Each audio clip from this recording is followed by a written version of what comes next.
ফের উত্তপ্ত ভাঙ।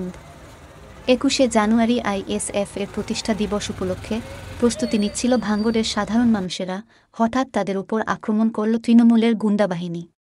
ঘরবাড়ি ও ভাঙচুর করল, মহিলাদের প্রতিও আক্রমণ চালাল। পরিস্থিতি সামাল দিতে তৎপর কলকাতা পুলিশ। দেখুন প্রত্যক্ষদর্শীরা কি বলছে। এখানে ঝগড়াটা হয়েছে ওখানে দোকান ধারে বলি, এইবার আমরা থেকেলে চলে আসি, তখন ওই 10-12 জন এসে ঘরে কোলে ঢুকে একদম হদ্দমান মেরেছে। আমার মন্দিরের যা আমরা ঠেকাচ্ছি, আমার গোলা টিপে ধরেছে, গোলা টিপে ধরে আমারও মেরেছে। এই হাতটা সব দেখতে পাচ্ছ, আমার গলা টিপে ধরেছে। আর ওইসব কাটলে একদম যেখান সেখান মেরেছে। আমি ঠেকাতে গেছি, আমি তো ঝগড়া করিনি, আমি ঘরে খুলে ঠেকিয়েছি। কারা মারলো? ওই জুলমাত, জিন্না, এরা ভাই ভাই মোনাজা। কি দল করে? সবাই এসে মারলো। কি দল করে? হ্যাঁ, কি দল করে তার? ওরা টিএমসি দল করে। আর আপনারা কি করে? আমরা ভাই। আপনার নাম? ফিরোজ আহমেদ। আমার স্বামী হাবিবুল মোল্লা। জোরে বলবেন। আমার স্বামী হাবিবুল মোল্লা, উনি ওই ভাইজানের কি একটা ফ্ল্যাগ মারতে গিয়েছিল। এর ওখানে ওরা ঝগড়া করেছে, কি করেছে আমি ঠিক জানি না। আমার ননদ দোকানে গিয়েছিল ডাল আনতে। এবার আমার ননদের ধরে জুলমাতের বউ, কমরেড জুলমাতের বউ, আমার ননদের ধরে ওখানে বলছে এই তোর দাদা এ মারতে গিয়ে তুই ছুটে পালাচ্ছি কেনটা তোর দাদা? বলে আমি জানি না। বলে জুলমাতের বউ গালে একটা চড় মেরেছে। মারলে এবার আমার ছেলে এসে আমার ছুটে এসে ডেকে নিয়ে যাচ্ছে, বলে আমার যে বেঠিন মারছে। আমি তখন আমার ছেলের কথা শুনে আমি ছুটে গিয়ে আমার ননদের ঠেকিয়ে আনছি। তাতে জুলমাতের বউরা সব লাঠি সোঁটা নিয়ে, জুলমাতের ভাই জিন্নার বউ, মোনাজাতের বউ সব লাঠি সোঁটা নিয়ে আমাদের মারছিল।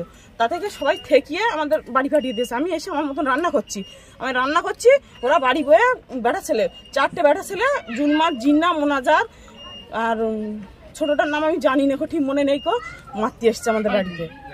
ওরা সব কি করে? TMC party. আমরা আইএসএফ করি, ওরা টিএমসি করে। তাহলে কি কারণে মারছিল? ওই তো ফ্ল্যাগ মারা নিয়ে হচ্ছিল। আমাদের লোক ঝগড়া হোক যা হোক চলে এসছে।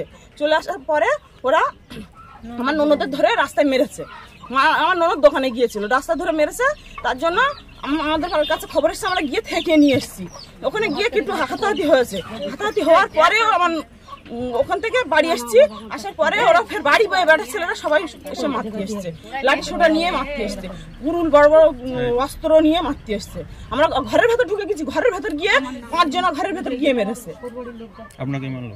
হ্যাঁ, আমাকে মারলো। আমার শাড়ি সব ছিঁড়ে দিল, আমার এই হাতটা সব কেটে দিল, এইসব সব সিদ্ধ হয়ে গেছে। কি দিয়ে মারলো? ওই বড় বড় লাঠি বাঁশ নিয়ে আর ওই কুড়ুল নিয়ে এসেছিল, ওদের কুড়ুল ওদেরই লেগে গেছে। কে মারলো? জিন্না, মোনাজাত, জুলমাত আর ছোটটা সাইফুল। কি করে ওরা সব চাষবাসের কাজ করে আর ওই আইএসএফ করে। দলে কি করে? আইএসএফ, এই টিএমসি। আপনার নাম বলুন। আমার নাম ফাতেমা বিবি। পাল্টা অভিযোগ তৃণমূল কংগ্রেসের। কি ঘটলো, কি শুনলেন আপনি? দেখুন, আমাদের এখানকার প্রাক্তন পঞ্চায়েতের মেম্বার এবং তার ভাই আইএসএফের যারা এখানে 2-1 সমাজবিরোধী আছে, তারা সকাল থেকেই ওদের কবে নাকি পার্টির জন্মদিন সেই নিয়ে পাড়ায় উচ্ছৃঙ্খলা এবং উত্তপ্ত করার চেষ্টা করছিল। আমাদের পঞ্চায়েতের মেম্বার এবং তার ভাইরা বলেছে যে তোমরা যা ইচ্ছা করো, কিন্তু পাড়াতে কোনো গোলমাল বা সমস্যা করা যাবে না। এটা বলার সঙ্গে সঙ্গেই তারপরে আমাদের অঞ্চল সভাপতি সাদিকুল দপ্তরে এসে থামথুম করিয়ে চলে যায়, মীমাংসা হয়ে গেছে, চলে গেছে। আসে পরবর্তীকালে ফাঁকা পেয়ে এদের 2 ভাইকে মানে ব্যাপকভাবে কুপিয়েছে, হাতের আঙুল বাদ যাচ্ছে, মাথায় উপরে গুলি করেছে এবং মৃত্যুর সঙ্গে 2 ভাই পাঞ্জা লড়ছে। এখানে নলমুড়ি হসপিটাল থেকে কলকাতায় অলরেডি ট্রান্সফার করে দিয়েছেন।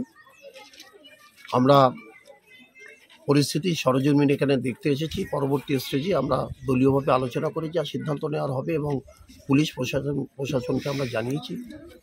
নিশ্চয়ই যারা এই ঘটনার সঙ্গে যুক্ত তাদের অবিলম্বে গ্রেপ্তার করার দাবি জানিয়েছি আমরা, এবং আমরা আশা করছি খুব দ্রুত যারা এই ঘটনার সঙ্গে যুক্ত তাদের ভাঙড় থানার পুলিশ অ্যারেস্ট করবে।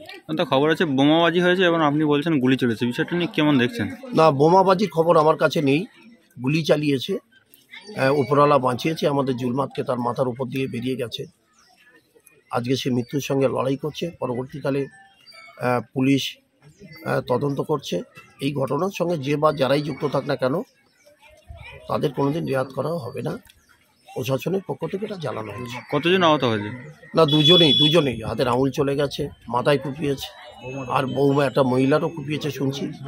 আমরা নলমুড়ি হসপিটাল থেকে এখানে এসেছি, পরবর্তীকালে আমরা আবার কলকাতার যে হসপিটালে ট্রান্সফার করছে সেখানে গিয়ে আরও বিস্তারিত হচ্ছে খতিয়ে তারপরে আপনাদের পুরো ঘটনাটা বলতে পারবো। আপনার পাশেরবর্তী অঞ্চলে আজকে অভিযোগ উঠছে আইএসএফরা নাকি বোমাগুলি চালিয়েছে, তৃণমূলদেরকে আক্রমণ করাচ্ছে। হঠাৎ করে আইএসএফরা তৃণমূলের উপরে আক্রমণ করলো কেন? একেবারে এই কথাগুলো পুরো ভিত্তিহীন। কারণ আমাদের আইএসএফের ছেলেরা কোনো ঝঞ্ঝাটে পা দিতে চায় না, এরা সবসময় ঝঞ্ঝাট এড়িয়ে চলার চেষ্টা করে।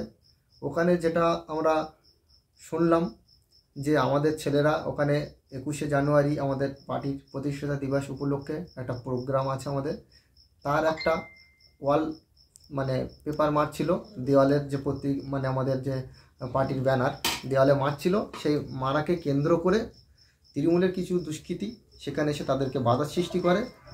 বাধা সৃষ্টি করার কারণে আমাদের ছেলেরা সেখানে ঝঞ্ঝাট করতে চায়নি, তারা ফিরে বাড়ি চলে যায় যে ঠিক আছে আমরা। আইএসএফরা অভিযোগ করছে তাদের বাড়িতে গিয়ে মা বোনেদেরকে বাড়ি থেকে বার করে এনে মারধর করা হয়েছে, কি বলবেন? তৃণমূলের উপরে অভিযোগ। তারপরে বাড়ি ফিরে যাওয়ার পরে কিছু মহিলাদের বাড়ি গিয়ে মহিলাদের উপরে আক্রমণ করে। কেউ চাইবে না, কোনো পুরুষই কোনোদিনই চাইবে না ব্যক্তিগতভাবে যে আমার বাড়ির মানে মহিলাদের, আমার বাড়ির স্ত্রীকে কেউ হাত দেয়, কোনো পুরুষই সেটা সহ্য করতে পারে না। পার্টি কোথাও বাইরে যদি কোনো পরপুরুষ আমার বাড়ির স্ত্রীর উপরে গিয়ে হামলা করে, সেই বাড়ি কোনো পুরুষই চুপ করতে। তবে সূত্র মারফত যেটা জানতে পারলাম ওখানে মেয়েদের মারপিট হয়েছে, কোনো পুরুষ সেখানে ছিল না, বা আমাদের পার্টির কর্মীরা, আমাদের পার্টির বাড়ির ছেলেদের ঘরে আক্রমণ হয়েছে, মহিলারা তার প্রতিবাদ